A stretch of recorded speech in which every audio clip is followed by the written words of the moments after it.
네, I am worshiper라는 제목으로 우리 말씀 살펴보도록 하겠습니다. 여러분, 저와 여러분과 같은 인간 모두에게는요, 여러 가지 욕구가 있습니다. 기본적인 욕구가 있어요. 뭐가 있을까요? 첫 번째는 예, 식욕이 있어요. 식욕, 배고프구나. 식욕이 있습니다. 생각해보니까 어젯밤에 내가 밥을 안 먹었네.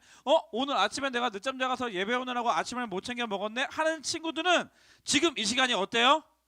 배가 고파요. 배가 고파요. 그리고 오늘 점심도 뭐 일정 때문에 막 안 먹는다 하면은 한 오후 3시, 4시, 5시 되면요, 배가 고파서 정말 죽을 지경에 이르를 겁니다, 여러분들. 그렇죠?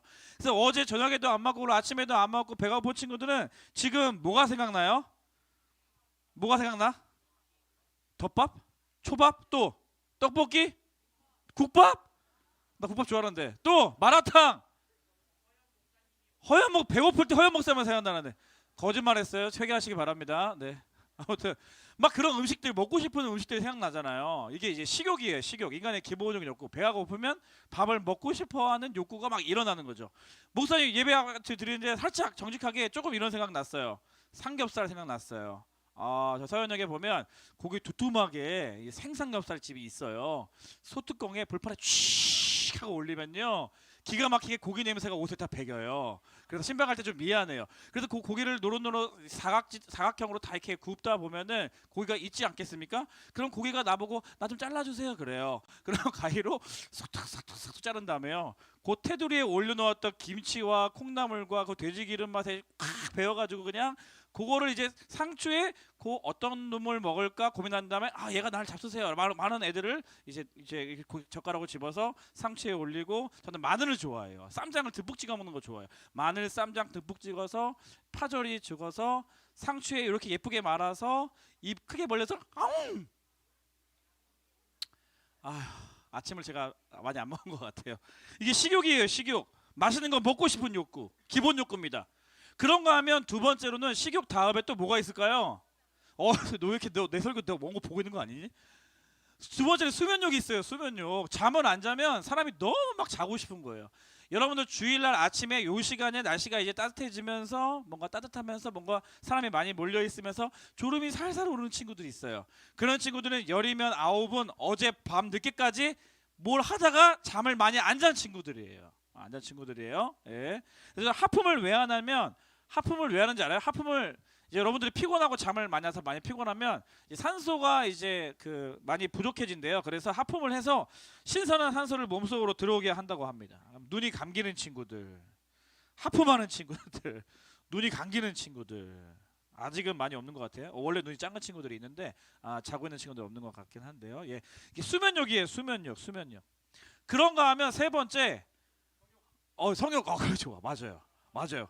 홀리데스 너 왜 지원 안 했냐? 성욕 너무 많은데 그거 배워야 되는데, 성욕을 어떻게 다룰 것인지에 대해서 성욕적으로 배워야 되는데, 성욕이 있어요. 성욕. 그죠? 성욕도 있고요. 또 하나는 아까 어떤 친구 보니까 찬양 시간에 갑자기 이쪽에 와서 막 뛰어가. 어디로 갈까? 화장실 가는 거. 맞아요. 배설욕. 배 아파 하면서 막 배를 움켜쥐고 가는 거죠. 화장실에 진작에 갔어야 되는데 오래 참다가 완전 이제 한계가 와서 내가 지금 화장실에 가지 않으면 내가 지금 앉아 있는 이 자리에서 뿌지직 할 것 같은 거예요. 그 자리가 막 붙어 있다 보니까 방구라도 잘못 끼면 옆에 사람이 냄새가 나요. 네, 이런 말 하지 않을게요. 네, 아무튼 배설욕이 있다는 거예요. 그래서 뭐 이런 욕구가 나쁜 거예요? 아니면 잘못된 거예요? 아니에요. 인간이라면 누구나가 가지고 있는 욕구입니다. 욕구가 무엇입니까? 자, 그것을 얻거나 그것을 하고자 하려는 강한 마음.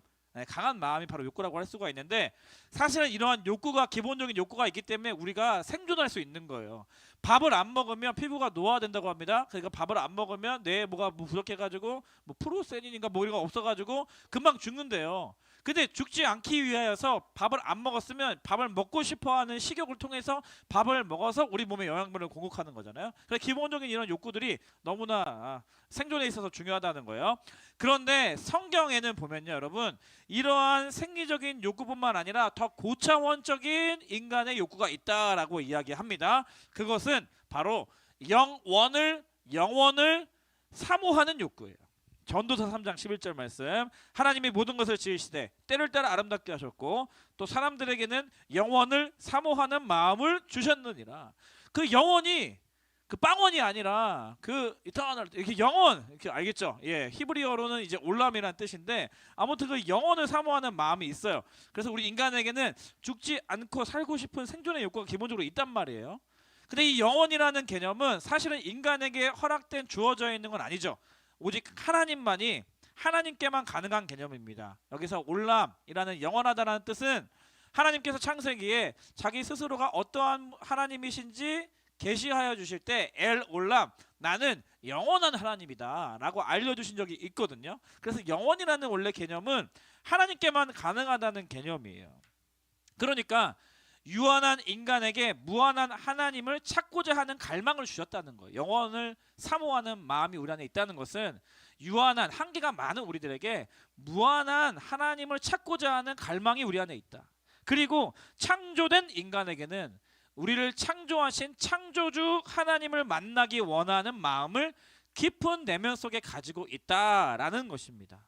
그런데 그 놀라운 하나님을 만나는 자리가 바로 예배라는 것입니다. 따라하겠습니다. 예배. 예배를 영어로 worship이라고 하잖아요. 월스. 그 월스 뜨. 그 th 발음 해보세요. 뜨. 그 월스. 이게 이제 뭐할 가치가 있는 뜻이잖아요. 그러니까 예배가 뭐냐면 쉽게 말하면 하나님을 하나님답게 대하는 거예요. 하나님을 하나님 가치롭게 여기는 것입니다. 전능하신 하나님을 전능하신 하나님답게 대하는 거예요. 위대하신 하나님, 거룩하신 하나님을 위대하시고 거룩하신 분답게 우리가 여기고 대하는 것, 그것이 바로 예배라는 것입니다. 창조주 하나님을 창조주답게 대하는 것, 그것이 바로 예배라는 것. 헬라어에도 예배하다라는 동사 프로스케네오라는 단어는 무슨 뜻이냐면 뭐 경배하다, 엎드리다, 공경하다, 뭐 굽실굽실거리다, 부복하여 뭐 엎드리다 이런 뜻이 있거든요. 그러니까 전능하시고 위대하시고 무한하시고 나를 창조하시고 능치 못함 없으시고 거룩하신 하나님 앞에서 유한하고 거룩하지 못하고 죄 많고 허물 많고 창조된 내가 하나님을 경외할 수밖에 없는, 경배할 수밖에 없는, 그것이 이제 예배하다라는 뜻입니다. 그래서 예배라는 것은 중요하게 두 가지 요소로 정리할 수 있는데, 자, 하나님의 계시 따라하겠습니다. 하나님의 계시. 하나님의 계시가 중요합니다. 그리고 또 하나는 인간의 응답. 하나님의 계시, 하나님이 어떠한 분인지 드러내시고 나타내 주세요. 그러면 인간은 그 전능하신 하나님 앞에 반응할 수밖에 없어요. 엎드리고 찬양하고 회개하고 삶을 변화시키고 하는 어떤 그러한 반응과 응답으로 이루어진다는 것이죠. 그것이 예배라는 것입니다. 예배라고 한다면 이 두 가지 요소가 핵심적으로 있다라는 것이고요. 오늘 본문에서 발견한 예배의 요소들이 있어요. 예수님께서 한 여인과의 대화를 통해서 그 세 가지 예배의 요소 세 가지를 살펴볼 텐데, 첫 번째는 예배의 대상이에요. 대상. 오늘 등장한 본문의 여인은 여러분들 많이 들어봤던 여인일 겁니다. 아마도 분명한 것은 상처를 안고 살아가고 있던 여인 같아요. 그리고 실패를 5번이나 경험했지만 그것을 숨긴 채 자신의 선택과 열심과 방법을 따라서 힘들고 어려운 상황 가운데서도 상처와 아픔을 경험한 채 인생을 꾸역꾸역 살아내고 있는 중이었어요. 많은 남자들을 만나고 찾았지만 그녀에게 남은 것은 결국 목마름이었습니다. 목마름. 목이 타 죽는 거예요. 근데 허나 그 목마름도 세상의 프레임 속에서 많은 사람들의 눈치를 피해서, 왜냐하면 많은 사람들에게 내가 나의 삶의 모습들이, 나의 실패와 상처와 아픔들이 또 다른 세상의 프레임 속으로 보면 또 다른 정죄와 평가를 받는 것이 싫고 두려워서 많은 사람들을 피해서 이 목마름을 채우기 위해서 우물가에 있었던 여인이었습니다. 그런데 그 중에 우물가에 물을 떠가러 가는 중에 예수님을 만난 거예요. 근데 재미있는 사실은 이 여인이 예배에 관심 있는 자매였어요. 요한복음 4장 19절 20절, 예수님과 대화하는 중에 여자가 예수님 보고 이렇게 이야기합니다. 여자가 이르되 주여 내가 보니 선지자로소이다. 당신은 그냥 평범한 유대인이 아니라 최소한 선지자급 클래스 정도는 되는 것 같아요 라고 인정을 하고 20절에 이렇게 질문을 해요. 그 다음은 선지자 같은 분이니까 자기가 평소에 관심 갖고 풀지 못했던 그러한 질문을 하는데, 질문이 이래요. 20절에 같이 한번 읽어볼까요? 우리 조상들은. 시작. 우리 조상들은 이 산에서 예배하였는데 당신들의 말은 예배할 곳이 예루살렘에 있다 하더이다. 우리 조상들은, 다시 말하면 사마리아인들은 이 산에서 예배했다는 것은 그리심산이에요. 그 당시에 사마리아 여인들은 그리심산에서 예배드려야 한다고 주장하고 그리심산에 성전을 지었거든요. 근데 우리 조상들 사마리아인들은 그리심산에서 예배해야 된다라고 이렇게 이야기하고 있는데, 당신들은, 예수님을 가리키는 겁니다. 유대인처럼 보이는 당신들은 예루살렘에서 예배해야 한다고 하는데 뭐가 맞습니까? 라고 이렇게 예수님에게 질문을 해요. 그래서 예수님께서 뭐라고 대답하시냐면, 지금 얘야 너는 지금 장소에 지금 집중하고 있는데 사실은 장소가 중요한 것이 아니라 예배를 누구에게 드리는가가 중요하다. 그래서 예수님께서 아버지께 예배할 때, 하나님 아버지께 예배할 때가 곧 일 것이다 라고 이야기합니다. 다시 말하면 예배의 대상 되시는 하나님 아버지를 강조하시는 거죠. 그리고 구원이 유대인에게서 난다 이런 말씀을 하시니까 여자가 또 이렇게 대답을 해요. 25절인데요. 4장 25절. 여자가 이르되 메시아 곧 그리스도라 하는 이가 오실 줄을 내가 아노니 그가 오시면 모든 것을 우리에게 알려주시리이다. 이렇게 대답합니다. 그러니까 지금 여러 가지 그 당시 이 여인의 관심, 예배에 대한 관심은 뭐였어요? 그리심산입니까? 예루살렘입니까? 우리 조상들의 말이 맞습니까? 당신 유대인들의 말이 맞습니까? 예배에 관하여 그게 너무 궁금하고 그 누구도 해답을 줄 수 없는데, 구약 성경에 예언되어 있듯 메시아라는 분이 오시면 이 모든 것들을 우리에게 정확하게 알려주실 것을 내가 알고 있습니다 라고 이렇게 지금 예수님 앞에 얘기하는 거죠. 근데 예수님께서 뭐라고 대답하세요? 26절 같이 한번 읽어보겠습니다. 예수께서, 시작. 예수께서 이르시되 네가 말하는 내가 그라 하시니라. 예수님 말씀은 항상 짧고 멋져요. 예수님께서 이르시되 네가 말하는 내가 그라, 네가 말하는 내가 그라, 이거 하시는 거죠. 예수님께서 간단 명료하게 네가 지금 기다리고 있는, 네가 지금 그분을 만나야지 너의 인생의 문제, 궁금증의 문제, 예배의 문제가 해결된다고 하는 그 사람이 바로 나다 라고 예수님께서 말씀하시는 거예요. 그러니까 이 대화를 통해서 우리는 뭘 살펴볼 수 있냐? 예배의 대상, 예배의 대상이에요. 예배의 대상은 누구이시냐? 바로 하나님 아버지시라는 거예요. 우리가 누구에게 예배를 드려야 하느냐? 예수님께 예배를 드리는 겁니다. 예배의 대상은 성령님이시라는 거예요. 우리의 유일한 예배의 대상은 삼위일체 하나님이시라는 것을 예수님은 이 대화를 통해 알려주고 계십니다. 사람이 결코 예배의 대상이 될 수 없습니다. 동물은 더더욱 아닙니다. 이 세상 그 어떤 창조물도 예배의 대상의 자리에 올라갈 수는 없는 것이에요. 이 세상 사람들이 말하는 어떤 고귀하다 말할 수 있는 그 무엇도 예배의 대상이 될 수 없습니다. 오직 하나님만, 오직 예수님만 우리의 예배의 대상 되시는 줄 믿으시기를 축복합니다. 지금 이 여인의 눈앞에 계신 예수님이 내가 곧 그라, 예배의 대상 되시는 것을 예수님 가르쳐 주시는 거예요. 저와 여러분들은 그 예배의 대상, 그러니까 내가 지금 이 하나님께, 예수님께 예배를 드리고 있는 건 맞나? 라는 그러한 것보다 그 외의 비본질적인 요소들을 많이 따지는 것 같아요. 이 여인처럼 장소를 너무 따져요. 성림에서 예배 드려야 됩니까? 서연에서 예배 드려야 됩니까? 온라인에서 예배 드려야 됩니까? 현장에서 예배 드려야 됩니까? 5층 여기 예배당 안에서 들어야 됩니까? 밖에서 예배 드려야 됩니까? 뭐 장소에 막 관심이 많아요. 환경을 너무 탓해요. 우리 교회 사람이 너무 많아. 공기가 탁해. 옆에 애가 방구를 꼈어. 소리는 왜 이렇게 시끄러워? 막 이런 막 비본질적인 요소들을 따지면서 예배에 임하고 있는 건 아닌지 돌아봐야 되는 거죠. 근데 오늘 이 말씀을 통해서 각자가 가장 중요하게, 가장 기본적으로 점검해야 될 요소가 뭐예요? 지금 나는 여러분도 지금 예배드리러 왔잖아요. 지금 나는 하나님을 예배하고 있는가? 지금 나는 예수 그리스도를 예배하고 있는가? 라는 그러한 질문을 던져봐야 하는 것이에요. 이것이 오늘 예배의 요소에, 예배에 관심이 있었던 이 여인에게 첫 번째로 알려드리시는 예수님의 대답입니다. 예수님께서 두 번째로 가르쳐 주시는 것은요, 따라하겠습니다. 예배의 방법. 바로 24절에 예수님께서 이렇게 말씀하세요. 하나님은 영이시니 예배하는 자가 영과 진리로 예배할지니라. 예배의 대상이 있는데 그 예배는 어떻게 드려야 하는지 예수님께서 가르쳐 주셨어요. 영으로 예배를 드리래요. 영과 진리로 예배를 드리래요. 무슨 말일까요? 쉽게 말하면 예배는 영이신 하나님께 영으로 예배하는 것입니다. 예배는 무엇이냐? 예배의 방법은 무엇이냐? 영이신 하나님께 영으로 예배하는 것이에요. 조금 더 풀어서 설명하면, 여러분 우리는 하나님께서 창조하신 창조물 중에서 유일하게 영적인 존재로 지음받았습니다. 그러니까 하나님은 영이시라고 하잖아요. 하나님을 소개할 때 영이라고 소개하잖아요. 하나님은 영이신데 그 영이신 하나님과 교제하고, 그리고 연합하고, 하나님과 사랑하고, 그 하나님과 친밀한 관계를 누리는 그러한 관계로 지음받았단 말이에요.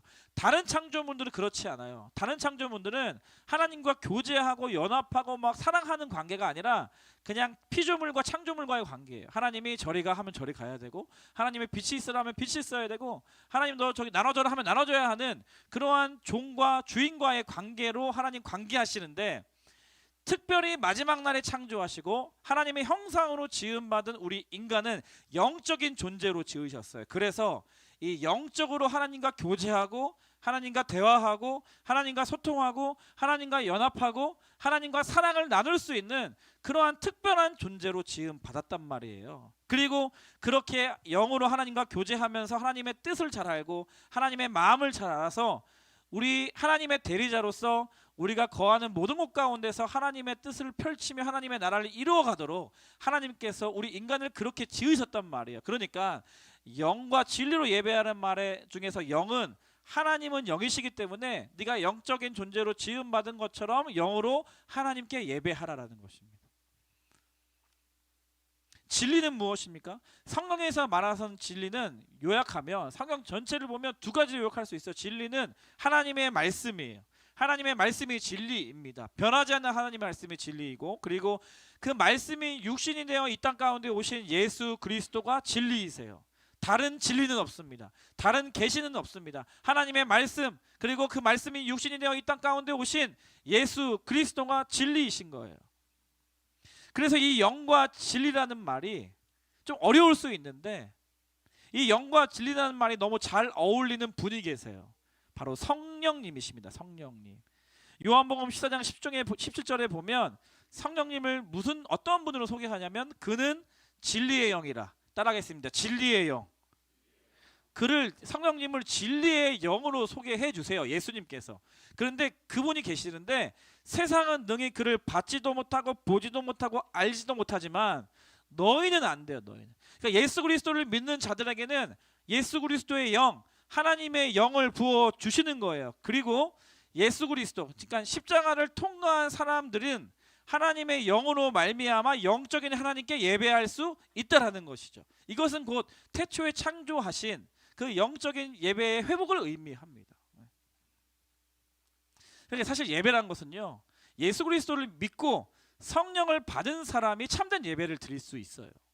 그러니까 여러분들 예배 생활이 건조하다, 예배가 너무 지루하다, 예배 왜 가야 되는지 모르겠다라는 그 질문의 대답은, 사실은 여러분들이 예수 그리스도를 믿지 않고 이 자리에 나와 있다면 그것만큼 지루하고 힘든 예배가 없습니다. 그런데 우리가 예수님을 잘 모른다 할지라도 그 진리의 말씀이 선포되고 성령께서 운행하시는 예배의 자리에 오면, 마음을 열면 내 안에 예수 그리스도를 향한 믿음이 생기기 시작하는 것도 예배예요.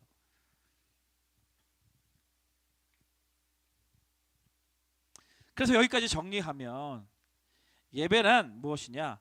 하나님에 의해 창조된 인간이 예수 그리스도의 십자가를 통과하여서 우리를 하나님과 예수 그리스도로 인도하시는 성령님을 의지하여 드려야 된다는 것이죠.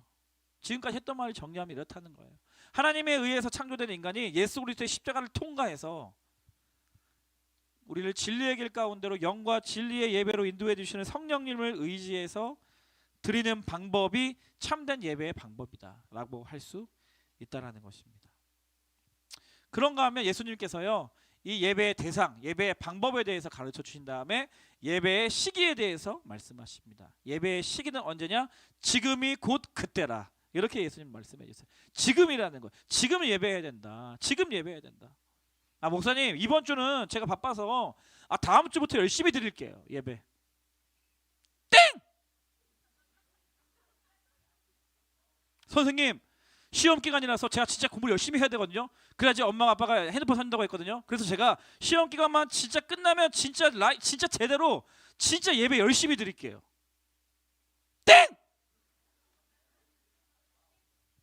엄마, 아빠, 나 지금 중학교 고등학교 때 나에게 꿈이 있어요. 난 꿈이 있어요. 제 꿈 아시죠? 저 이렇게 꿈이 이루려면 열심히 공부해야 돼요. 그래서 중학교 고등학교 때는 제가 수능 준비 공부 이빨 열심히 땡긴 다음에 대학생 되자마자 제가 예배 진짜 죽도록 열심히 드릴게요. 네! 예수님께서 가르쳐 주신 예배의 시기, 지금 너 지금 네가 지금 그것을 깨달았다면 지금 예배 바로 드려라. 네가 예수님을 믿고 있다면 지금 예배 드려라. 네가 예수님을 사랑하고 알고 싶다면 지금 예배를 드려라 라고 예수님께서 가르쳐 주시는 거예요. 그래서 예수님의 말씀을 들은 이 여인의 반응을 보세요. 이 여인의 삶의 변화가 나타납니다. 예배는 반응이라고 했어요. 예수님 앞에 혹은 그 진리 앞에 말씀 앞에 반응하는 것이라고 했는데 이 여자가 이렇게 반응해요. 4장 28절 같이 한번 읽어보겠습니다. 여자가 시작. 여자가 물동이를 버려두고 동네로 들어가서 사람들에게 이르되 내가 행한 모든 일을 내게 말한 사람을 와서 보라. 이는 그리스도가 아니냐 하니 그들이 동네에서 나와 예수께로 오더라.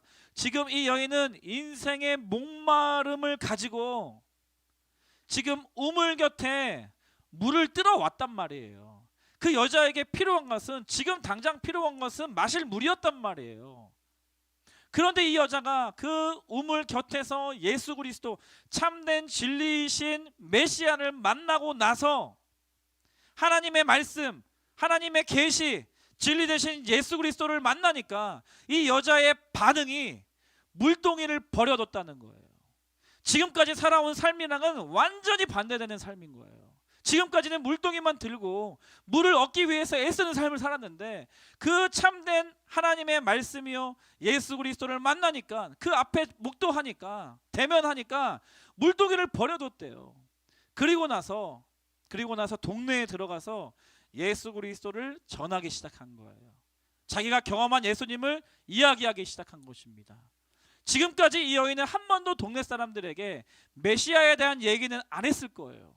그랬는데 예수님을 만나니까 하나님의 계시, 하나님의 말씀, 진리 되신 예수 그리스도를 영접하니까 반응이 따라오는 거예요. 응답이 오는 거예요. 삶이 변화되기 시작하는 것입니다.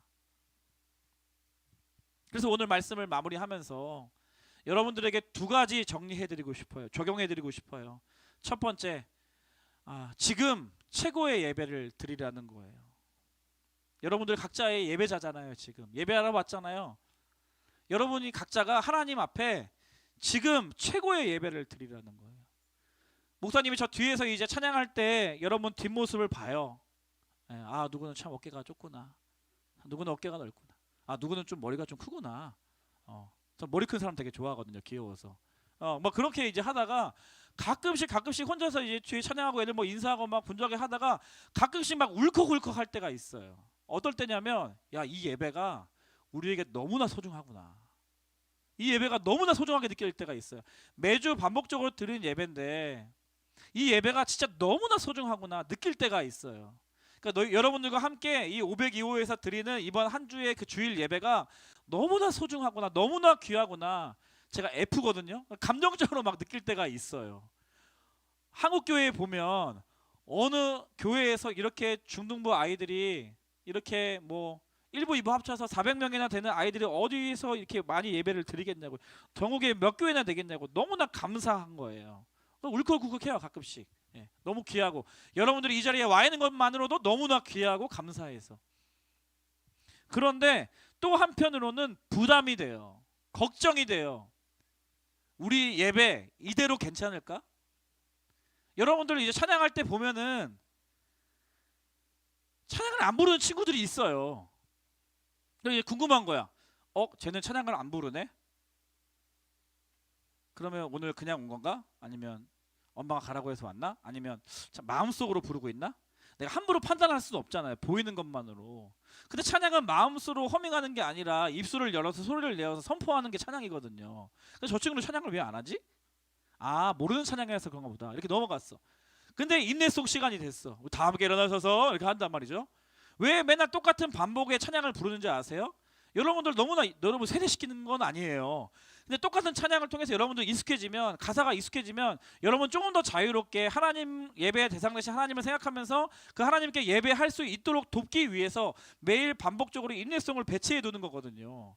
근데 그 찬양도 안 불러요. 아, 그럼 저 친구는 예배를 하지 않는 건가? 라는 그런 생각이 들고, 그러한 관점으로 여러분 한 명 한 명의 예배의 태도를 보면 걱정이 돼요. 애들은 이렇게 많이 모여 있는데 이렇게 아이들 각자가 하나님 앞에 영과 진리로 생명을 다해서 최고의 예배를 드려야 되는데, 하나님 앞에 하나님답게 예배를 드려야 되는데, 저 아이들은 그럼 그러한 생명력 있고 놀라운 살아있는 예배를 경험하지 못하고 오늘도 가는 건가? 그럼 그것이 반복되면 여러분 나이에 살아있고 생명력 있는 그러한 예배를 경험하지 못하고 죽어있는 예배, 기계적인 예배, 반복적으로 습관적으로 먹다 남은 빵을 하나님께 던져드리는 예배를 반복적으로 경험하면 저러한 예배 태도가 반복적으로 드리고 고착화되면 어떡하지? 그 책임이 누구한테 있지? 막 이런 걱정이 되는 거예요. 우리 중등부 예배 이대로 괜찮은지 고민이 되는 거죠. 어떻게 하면 우리 아이들과 같이 더 깊은 예배를 드릴 수 있지? 어떻게 하면 이 많은 아이들이 예배를 통해서 하나님을 만날 수 있지? 이러한 고민이 이렇게 계속 드는 거죠. 예. 그러면서 말씀을 준비하면서 제가 이 몇 가지 예배가 생각났어요. 몇 가지 제가 평생 잊을 수 없는 예배들.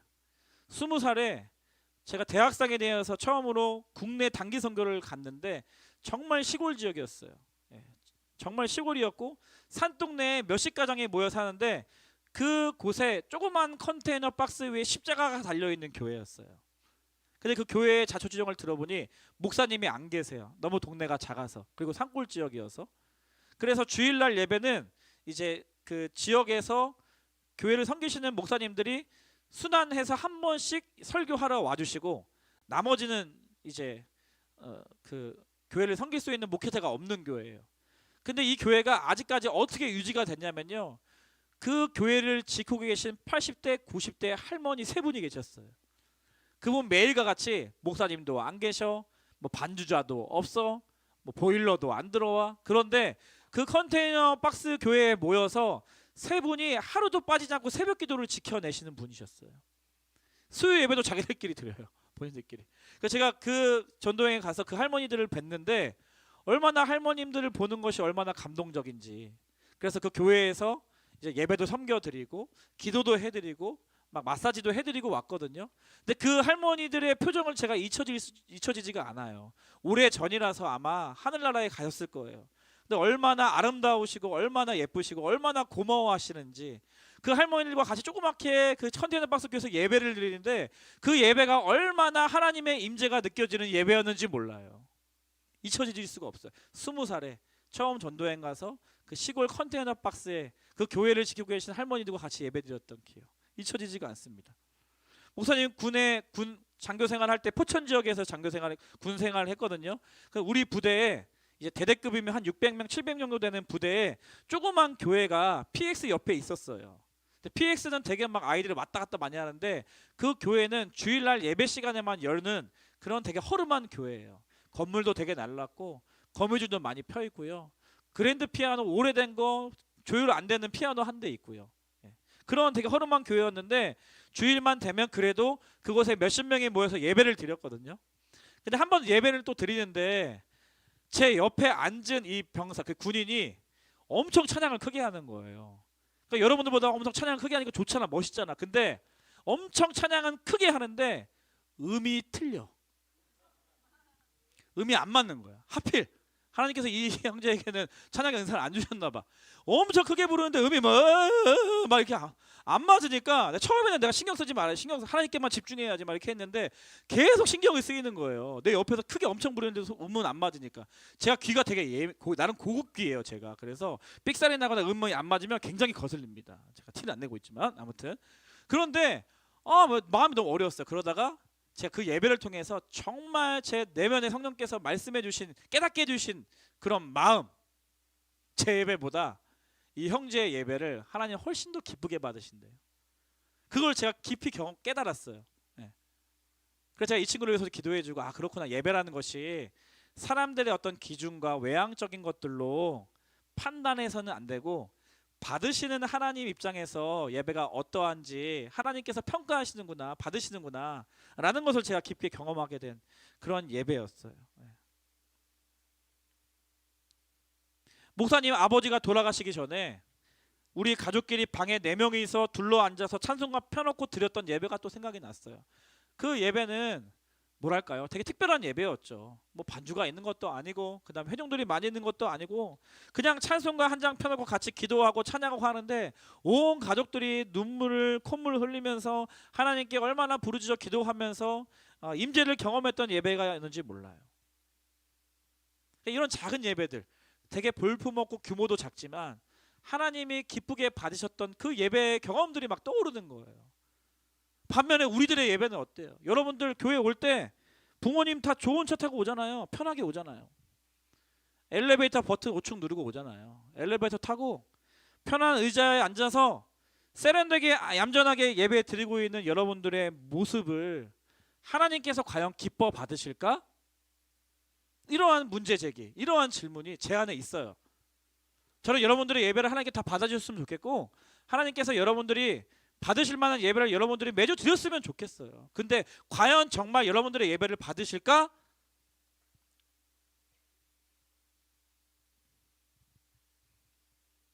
지금 최고의 예배를 드려라. 그것이 오늘 본문을 통해서 저와 여러분들에게 말씀하시는 하나님의 말씀인 줄 믿습니다.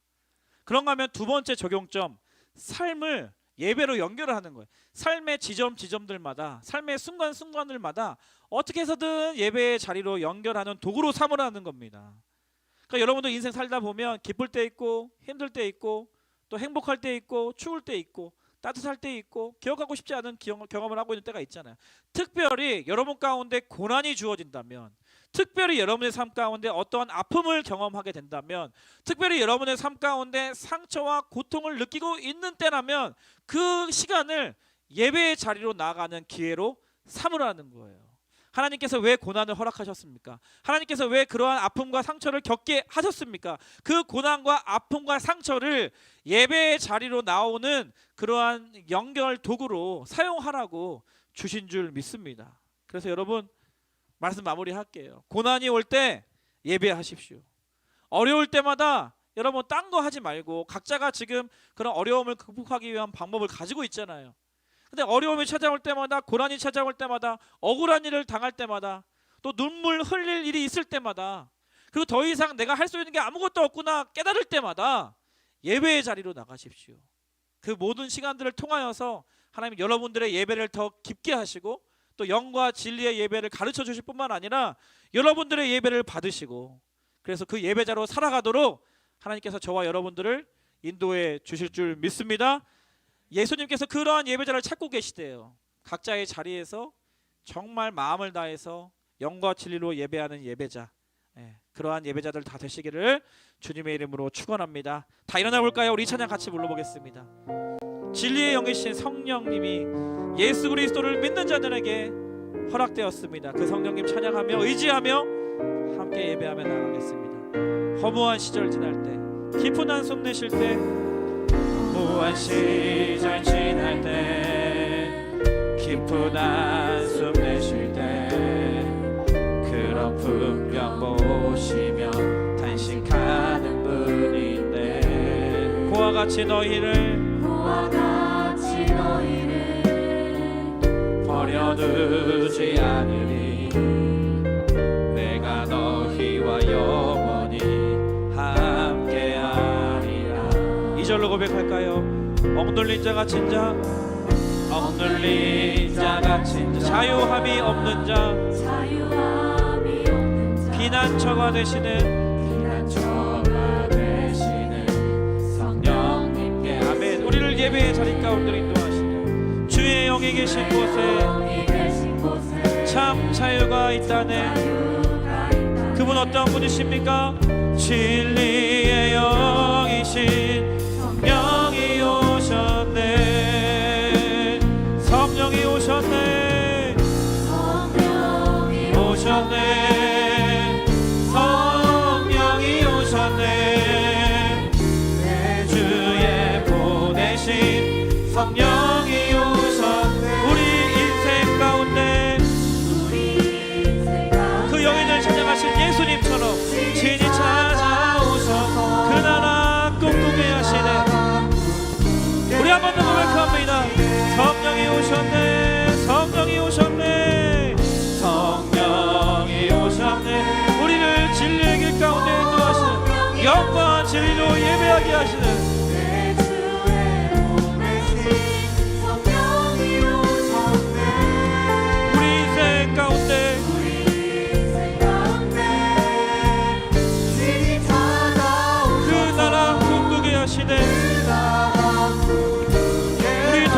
들고 두 손 높이 들고 한 번 더요. 성령이 오셨네. 성령이 오셨네. 내 주에 보내신 성령이 오셨네. 그 성령님을 의지합니다. 영과 진리로 예배하며 나갑니다. 진리 찾아오셔서 그 나라 꿈꾸게 하시네. 아멘. 교회를 교회되게, 예배를 예배되게, 교회를 교회, 예배를 예배되게, 하나님 받으실 만한 예배 우리를 사용하소서. 우리를 사용하소서.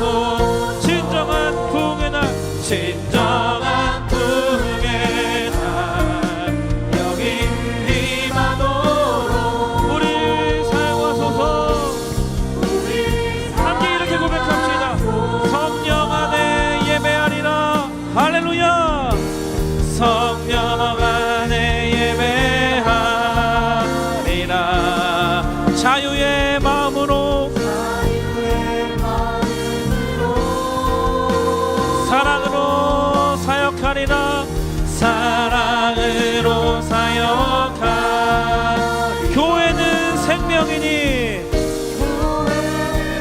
생명이니 교회를 교회되게, 교회를 예배를 예배되게, 예배되게 우리 사용하소서. 우리 사용하소서. 진정한 부흥의 날 여기 임하도록 우리 사용하소서.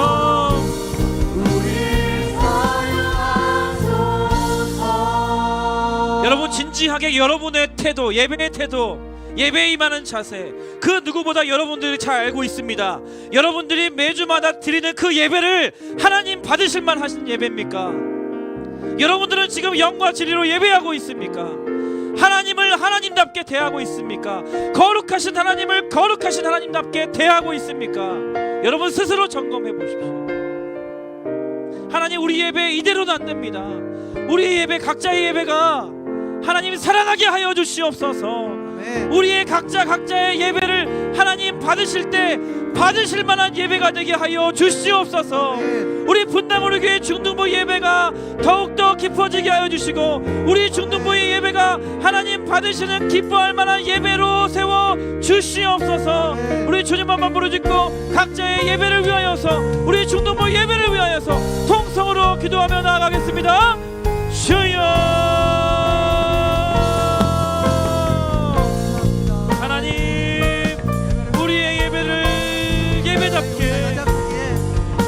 하나님 영과 진리로 드리는 예배가 무엇인지 경험하며 매 순간순간마다, 매 주일마다, 삶의 모든 순간순간마다 하나님 앞에 하나님 기뻐하시는 예배 드리는 예배자로 우리들을 세워주시옵소서.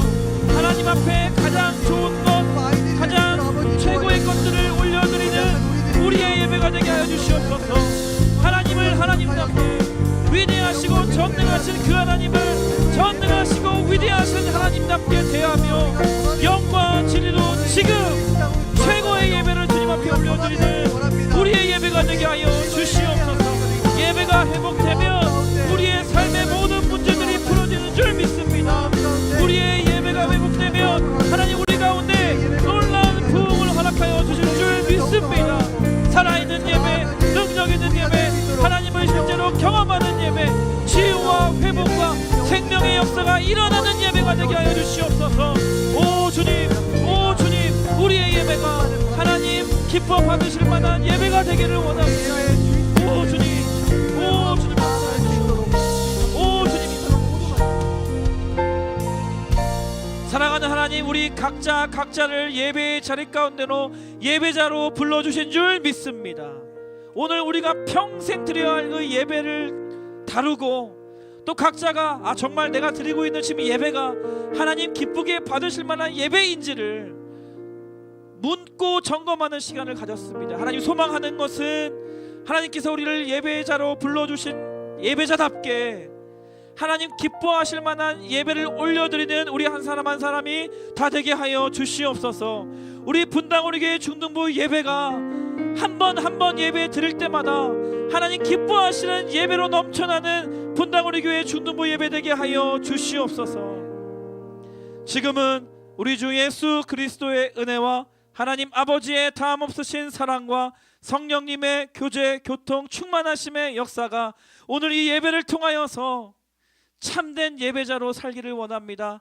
결단하며 고백하는 거룩한 주의 백성들 머리 위에 이들이 속한 가정과 교회와 이 나라 이 민족 위에 지금부터 영원토록 함께 하시기를 간절히 축원하옵나이다.